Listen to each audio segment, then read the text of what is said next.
There's the audio. Moving. Good. Good.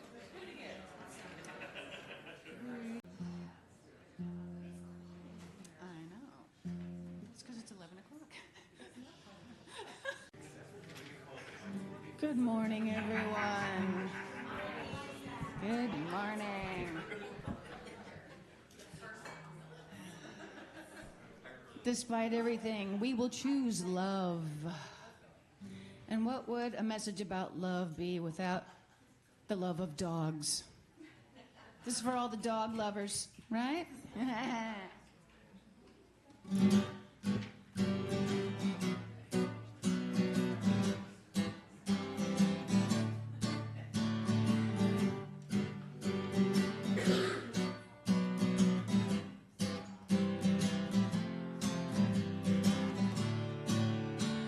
There's just nothing like it. I just can't describe it. The love of a dog.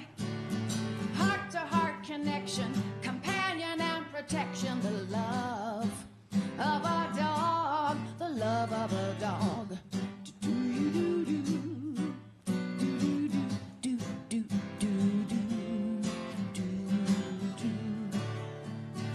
Life unfolds, a beautiful road trip of emotion. A dog on board is helping this human heart stay open joyfully. But don't forget the snack bag, just nothing like it. I just can't describe it. The love of a dog. Ooh, heart-to-heart connection, companion and protection. The love of a dog. The love of a dog.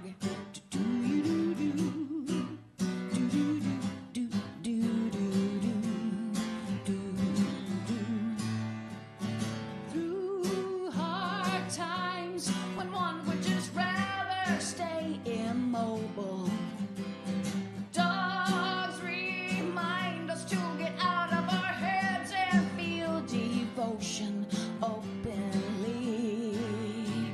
But don't forget the milk bones, just nothing like it. I just can't describe it. The love of a dog. Ooh, heart-to-heart connection, companion and protection. The love of a dog. The love of a dog.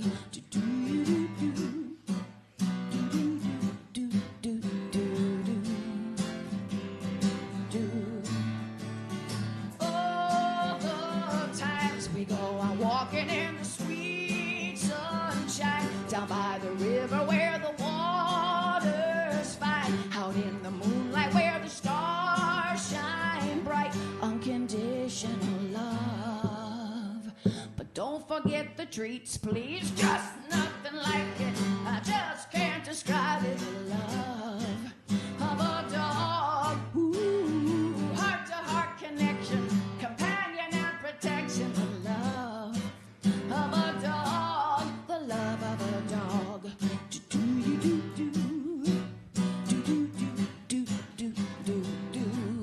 The love of a dog.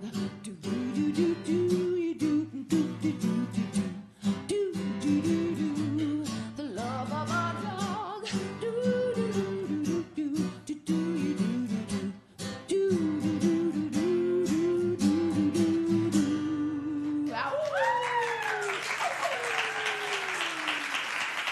Thank you.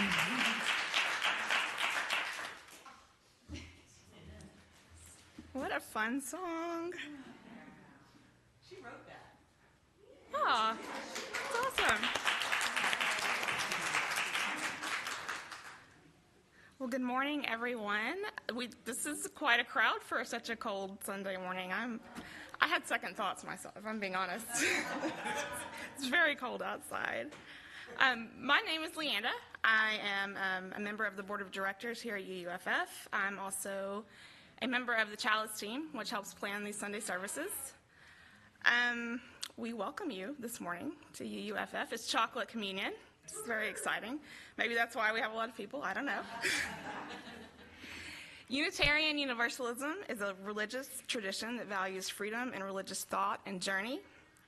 We uphold the unity of our interconnections, connections to each other, to all of life, and to the precious universe of which we are a part. We affirm the universality of love and hope as we journey together in community, and we welcome you whoever you are and wherever you are on your spiritual journey. If you're joining us online, we welcome you as well. If you are visiting us for the first time, on the back of your seats, the seats in front of you, there are these white cards. If you want to fill this out and give us your information, we will put you on our email list. It's not a lot of spam, just let you know what's going on through the week. If, let's see, I'm skipping ahead, I'm sorry.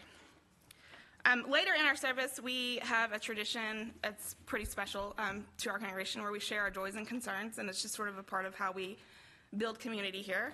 So also on the seat backs in front of you are the yellow cards, and if you have something that you would like to share, you can go ahead and fill those out, and there will be a time later where somebody will collect those and we will share them in the service. You can mark on there if you don't want them shared, that's also fine, but just be sure to indicate that on the card. If you are joining us on Facebook, you can share those in the chat, but those are always going to be public, so please remember that. We can't control that. If you have a need for hearing assistance, David, over here in the corner, can help you with that. We love having children in our service. We welcome any sounds they make. My children have made all the sounds for the last 12 years. They've made all the sounds, they've knocked down all the books, they've spilled all the cups of water. Sometimes I spill a cup of water. It's fine. Totally fine. However, if you prefer for your children not to be in the service, also a valid option.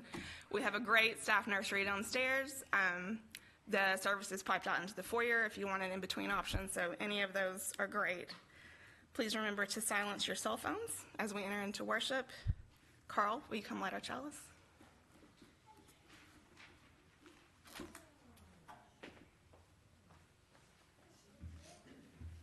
Please join me in lighting the chalice. Love. Love is the spirit of this community, and service is its prayer. To dwell together in peace, to seek knowledge and truth, and to help one another. Thus do we covenant together. Thank you, Carl. Good morning, everyone. Frosty morning. There's not a lot of frost in here, though, a lot of love in here. I can feel it. This is our second annual Chocolate Communion service with an emphasis on love. And I can't help but notice this coincidence. Last year, at our first ever Chocolate Communion, I had to basically interrupt the service with a big announcement from the UUA, which is our national denominational organization, about the Israeli-Palestinian conflict. Does some of you remember that? Yes. Yeah. This year, I am also going to interrupt the service with an announcement from the UUA. I received this email this week.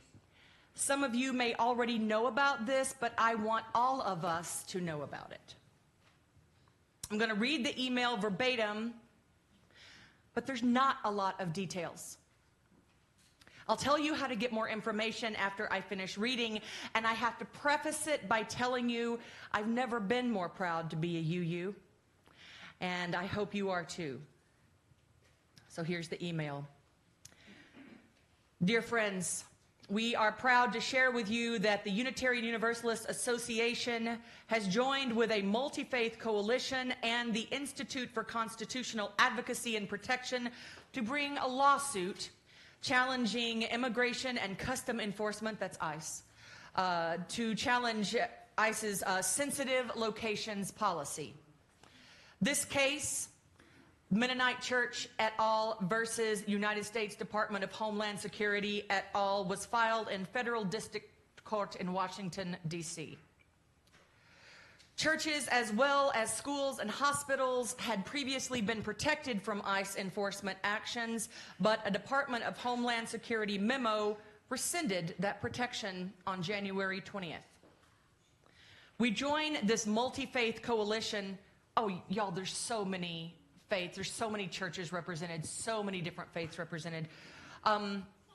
We join this multi-faith coalition representing millions of Americans across dozens of denominations and religions to challenge the ending of ICE's sensitive locations policy and oppose any interpretation of law which would allow immigration raids in houses of worship and religious ceremonies.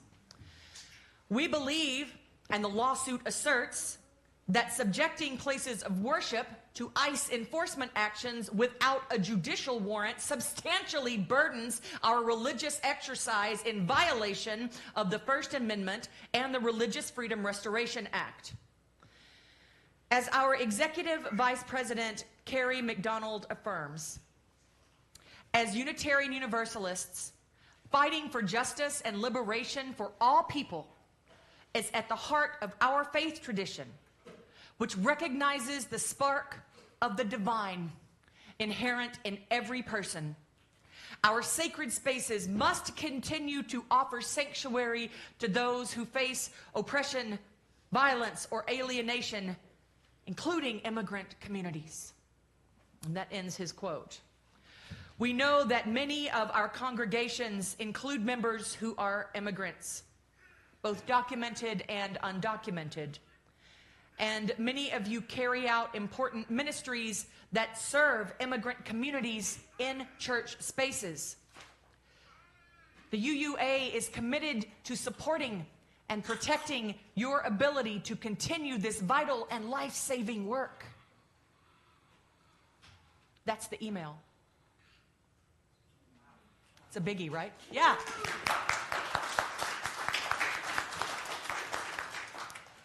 Isn't that great? That's what our denomination is doing. You can learn more about the lawsuit in our online magazine, UU World.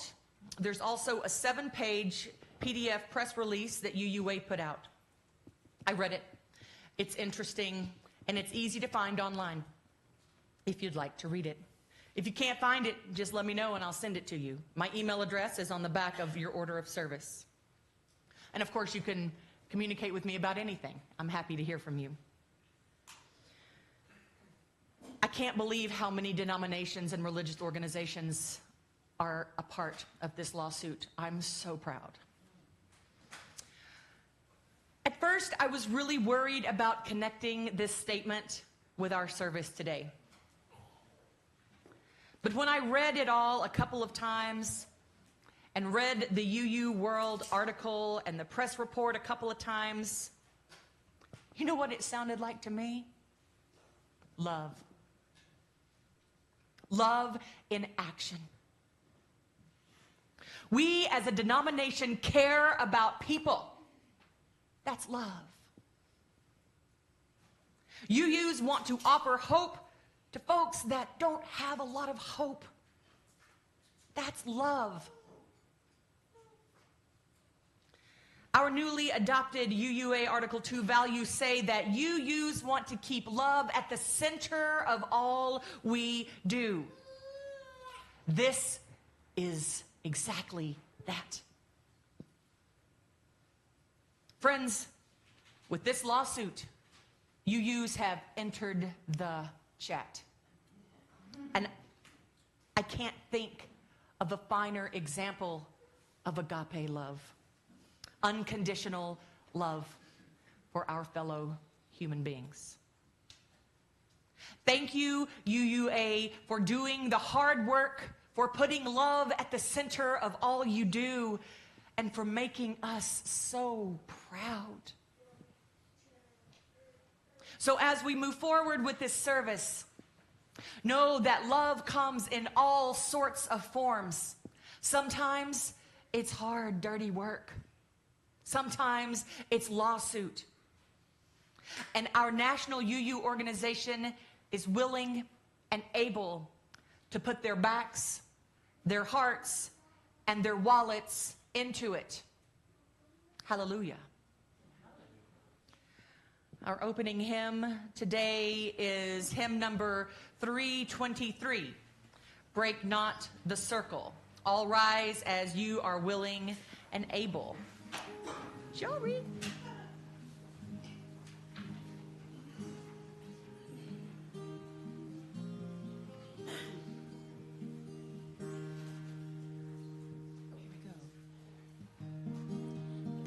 Break not the circle of enabling love, where people grow forgiven and forgiving. Break not that circle, make it wider still, till it includes, embraces all the living. Come wonder at this love that comes to life, where words of freedom are with humor spoken, and people keep no score of wrong and guilt, but will that human bonds remain unbroken.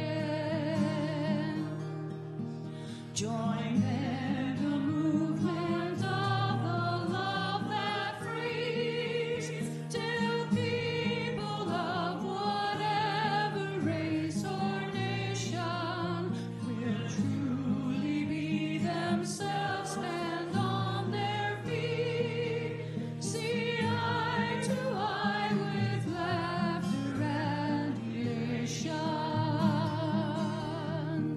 Break not the circle of enabling love, where people grow forgiven and forgiving. Break not that circle, make it wider still, till it includes, embraces all the living.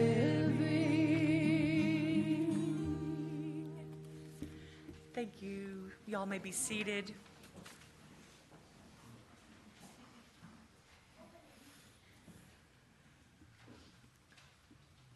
In religious community, we share our joys and our triumphs, our sorrows and our broken places, and meaningful moments in our lives. Because love is what connects us, and love is made up of many different feelings, many different events. In this circle of care, we make space for the complexity of life, the myriad experiences that bless and break our hearts. The truth of human experience dictates that on any given day, we each come to the table with hearts in different places. We love through interaction. It's in our interactions that we come to know the world and our place in it. Our interactions and our gatherings are very important. When we gather, and when love is at the center of that gathering, and when the outcome of our gathering is joy and laughter, it is a fierce form of resistance. Fear and hate cannot thrive. Where love and joy are the norms, fear and hate will not be planted and grow.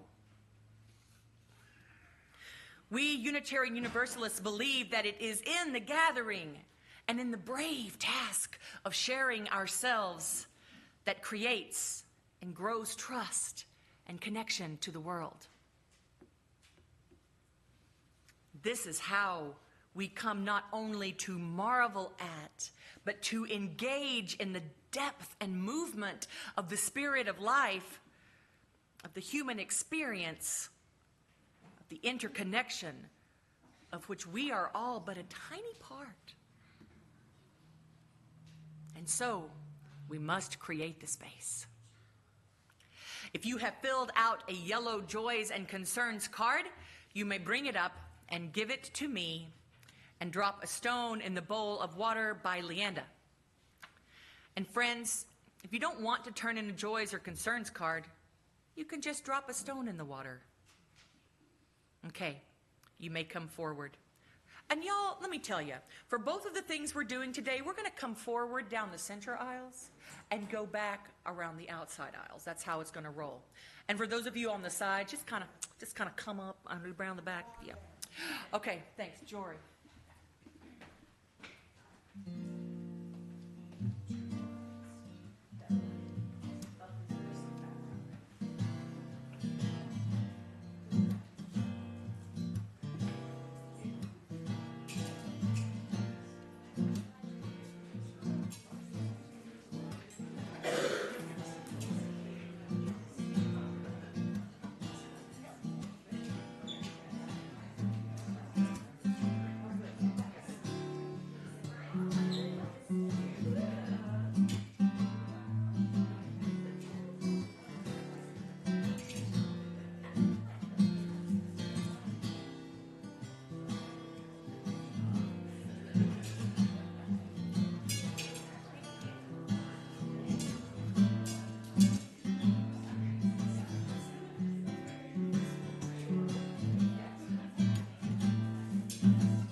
Leanda, let's drop a handful of stones for the sorrows that we couldn't share today. Also, maybe for the sorrows that we're going to come into contact with before we see each other again.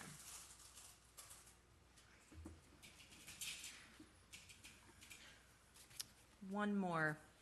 For our marginalized communities that are so afraid right now, for the immigrants living among us that have begun hiding for their lives, and for all those folks suffering quietly and in so much pain and anguish, and we will never know that pain and anguish.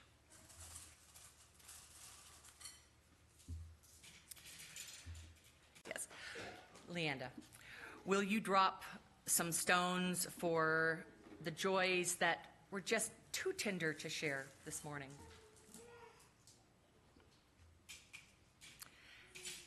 And for the joys that we will inevitably encounter this week before we see each other again. Thank you. Dear ones, let's take a moment of silence, 60 seconds, as we hold this ritual in our hearts. Take a breath with me. And out.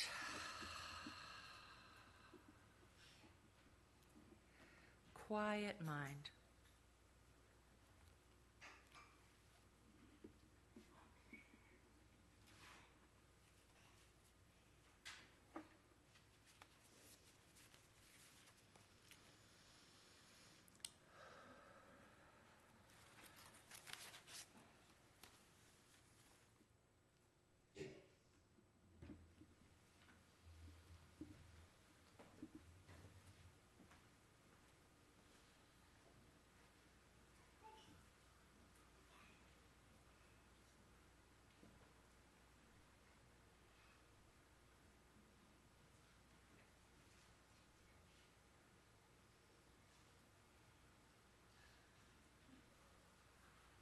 You. When you think of a musical standard, what song do you think of? For jazz, I often think of Those Autumn Leaves. Those autumn leaves are for our offering this morning, and Leanda will bring that to us. I was just going to let you go.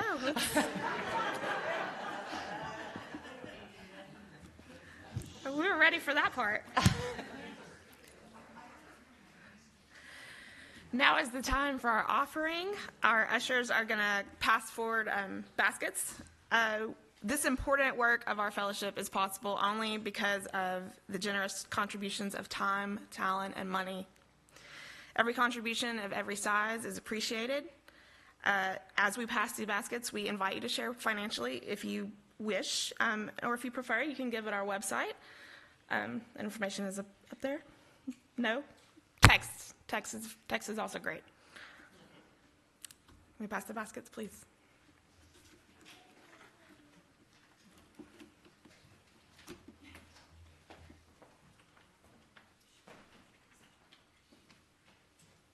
Dear ones,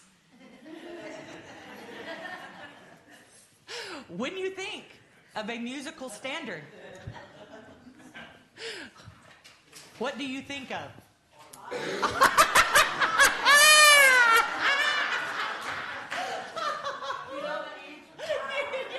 Gave it away. Or maybe you think of that was funny. I'll journal about that later. Or maybe you think of Fly Me to the Moon. Maybe you think of that one.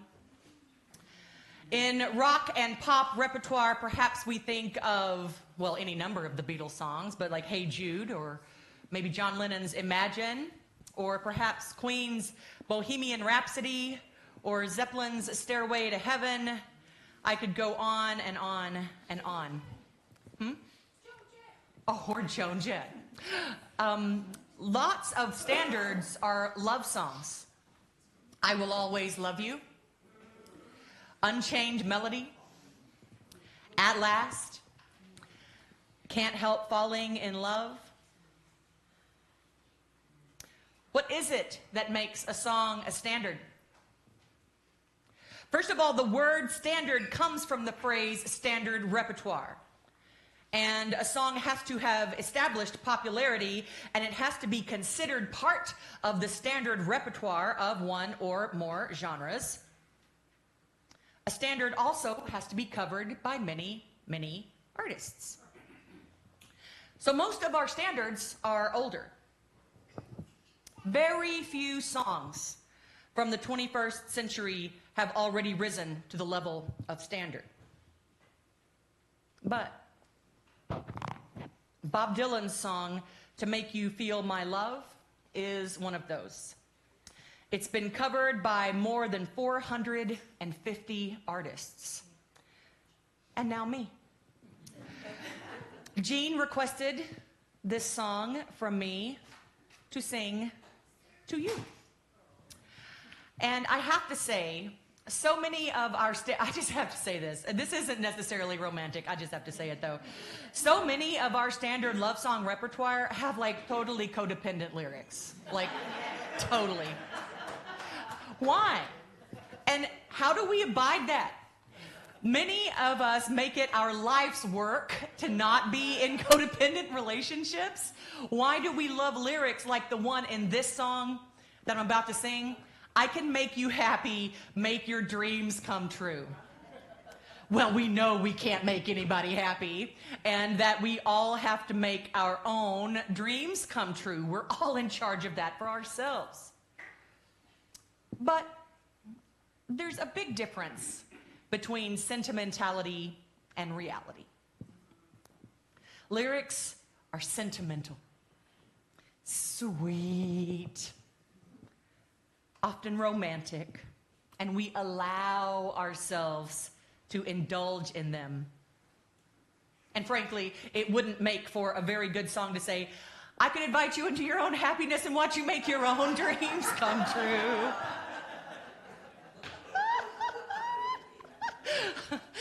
I laughed when I wrote that.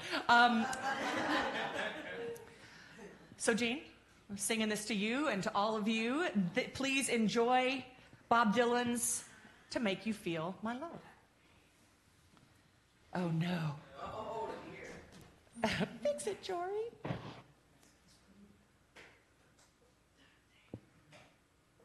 Oh no. Okay. Please, Shirley. Okay, it's time for a new mic stand. Please, I'm sorry. Dang it. It's okay. It's too short. All right. Let's turn this one off, though, David. Turn this one off. All right. This is "To Make You Feel My Love."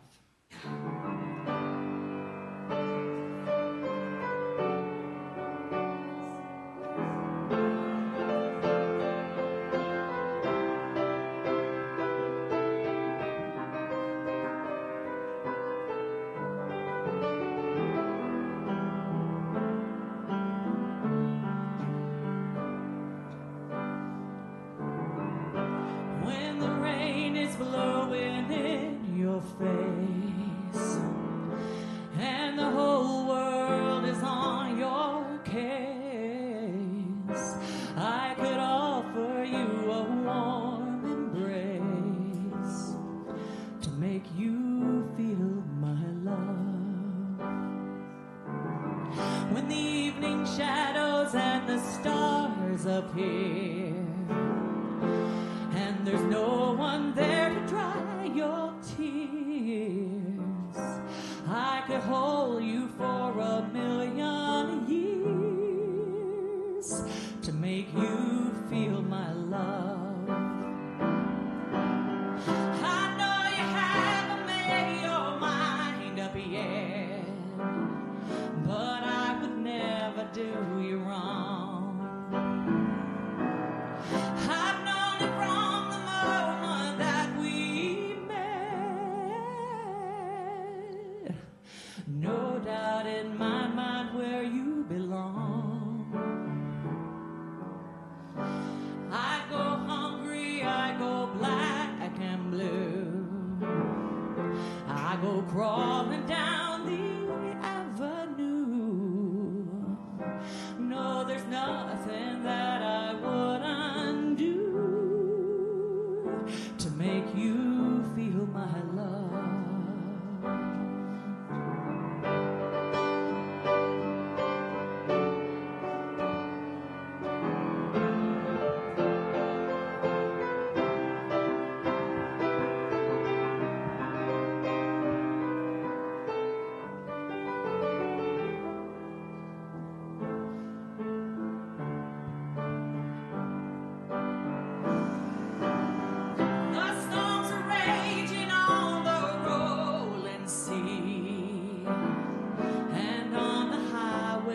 of regret. The winds of change are blowing wild and free. You ain't seen nothing like me yet. I can make you happy, make your dreams come true. No, there's nothing that I wouldn't do for you. Go to the ends of the earth for you. To make you feel my love. To make you feel my love. To make you feel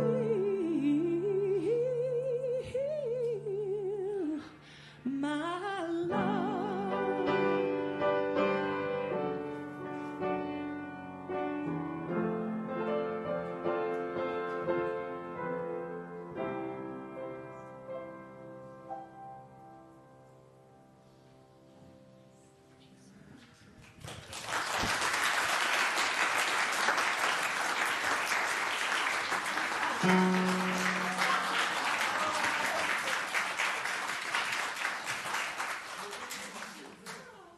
I'm gay, but he's my work husband. Yeah.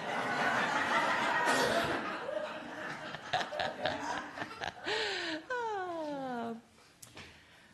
Okay, well, I'm shaking, and that's okay. That's all right.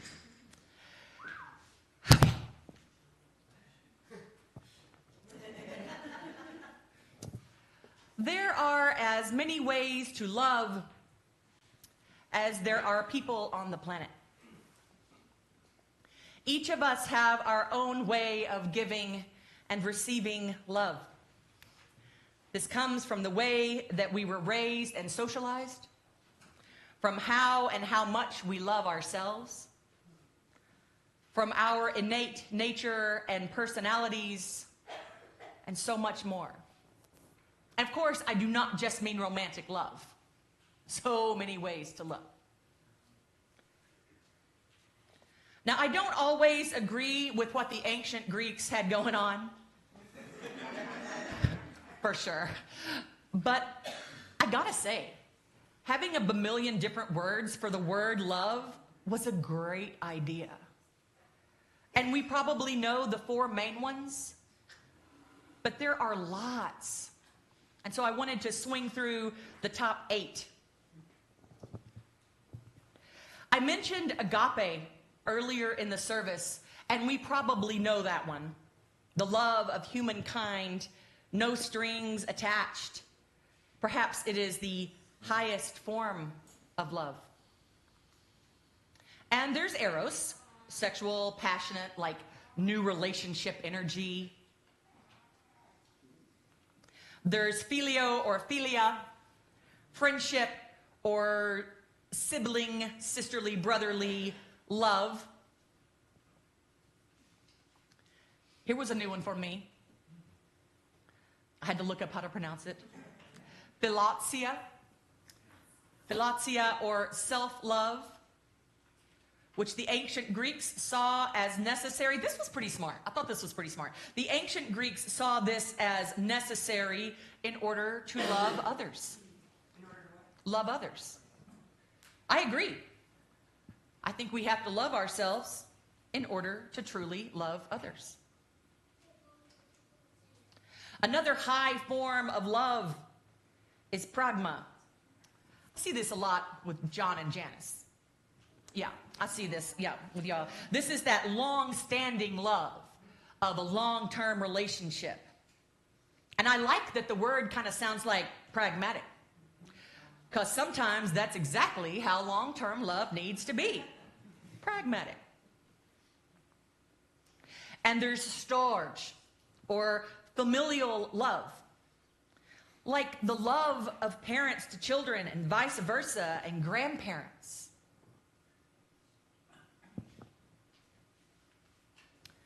The only bad word for love that the ancient Greeks had, this is the only bad one, was mania.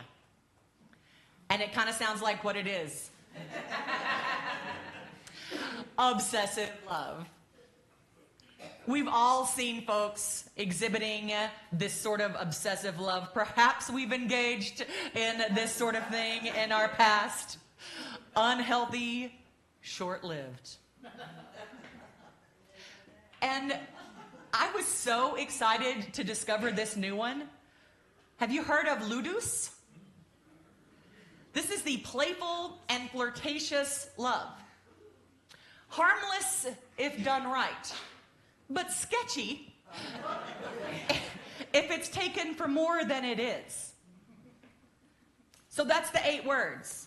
And there are, in fact, other more minor words. But these are the most common.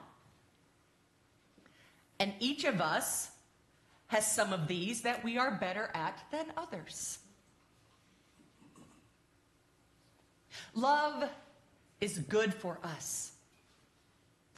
Our denomination tells us to keep it at the center of all we do, and it turns out that it's healthy. The University of Texas at Austin put out an article that said loving relationships, no matter what kind of love, enhances both mental and physical well-being. That these relationships can have a profound impact on your mental, emotional, and physical health. And I would add spiritual health. And a romantic relationship is not necessary to experience a healthy, loving relationship built on care, trust, and support. I know we're running short on time, but I want to quickly share some of the health benefits that I discovered. Y'all, this was fascinating. I went down the healthy love rabbit hole for this. I want to quickly share some of the health benefits that I discovered. Increased life expectancy. Married folks as well as single folks with strong social relationships tend to live longer. I had to go, actually, okay, here's the truth. I had to go to several other places and I was like, that's not true. That can't be true. It can't. Life expectancy surely has nothing to do with love, and it does. That information is out there all over the place with research from in the United States and in Europe. Loving relationships help maintain a healthy heart. Emotional well-being plays a significant role in heart health as supportive relationships help regulate stress hormones. Hallelujah. And reduce inflammation. That's 2 of the most key factors in lowering the risk of cardiovascular disease. Love lowers our blood pressure. Knowing that you have someone to lean on during difficult times can significantly reduce stress levels, which is a huge factor in blood pressure. Love decreases anxiety. MRI scans show that people in stable relationships, be them romantic or otherwise, exhibit greater activity in the brain's reward and pleasure centers while showing less activation in areas linked to anxiety. I could go on and on.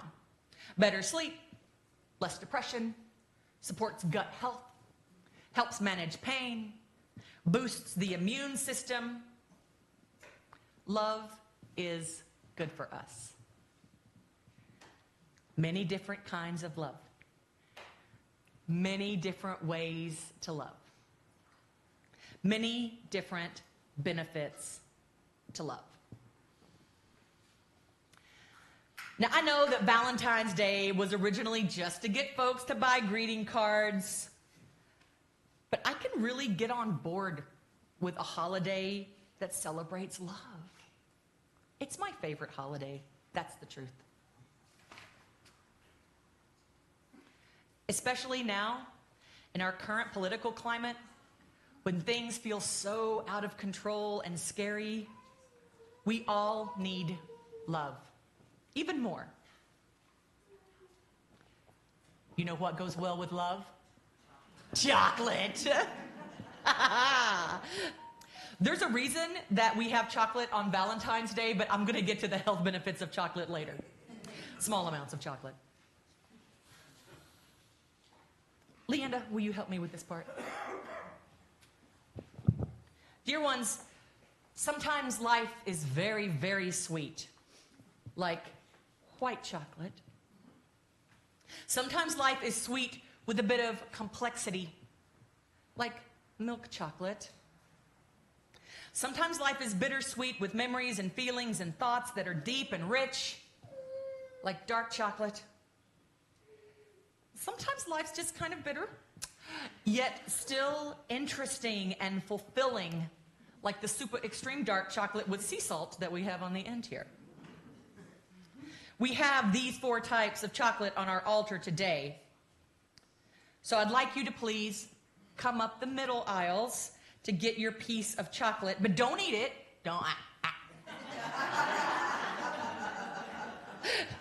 Don't eat it until we all have our chocolate. So we'll start with the front rows and move towards the back. Please come down the middle aisles and, okay, go ahead. Yeah.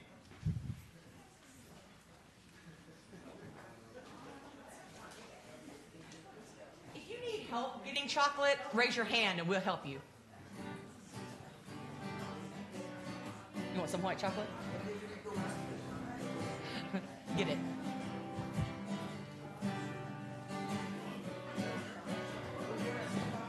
Yeah.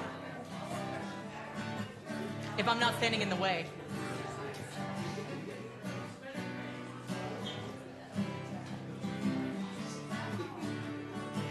I probably shouldn't have put a candle right in the middle. It's like a booby trap.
Beloveds, what does your chocolate feel like in your hands?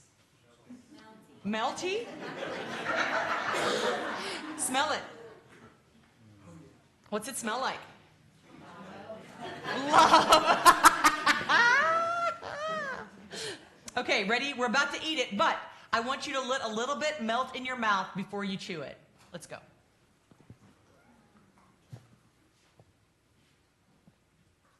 What do you taste?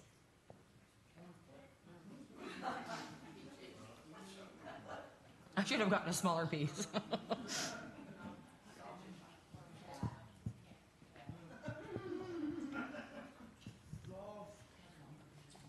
It's kind of a complex taste, right?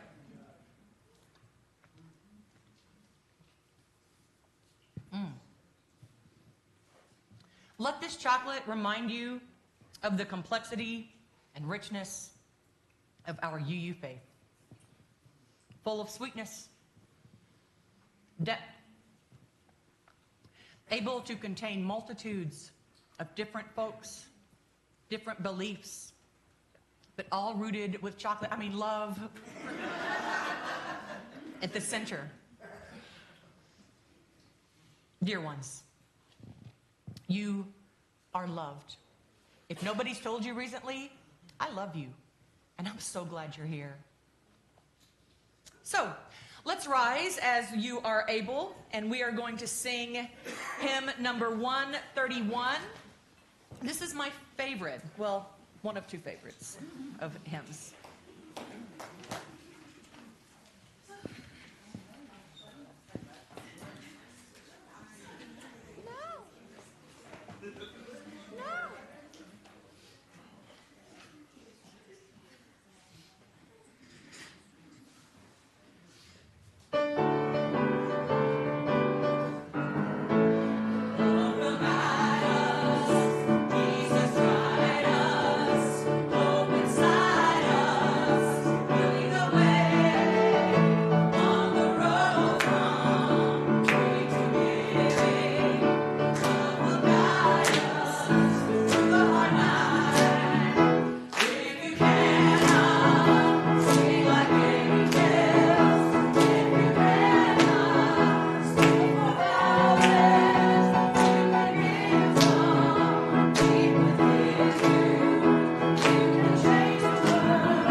This may be my favorite service. I don't know.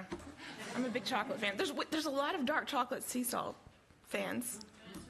Yeah, yeah. I'm not. Must be a lot about everybody. Yeah, Frankly. yeah. I want to think more about what that means, but later. We all love chocolate, especially during Black History Month.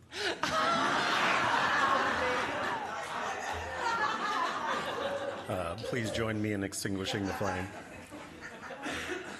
We extinguish this flame.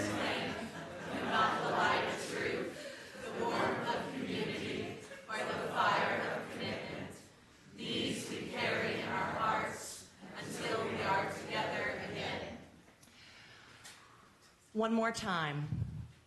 You are loved at this fellowship. You are important to this fellowship. And we're so glad you're here and can't wait to be with you again. Please come and get another piece of chocolate so that it's all gone when it's time for me to go home. Okay, thanks, y'all. Thank you. Jory.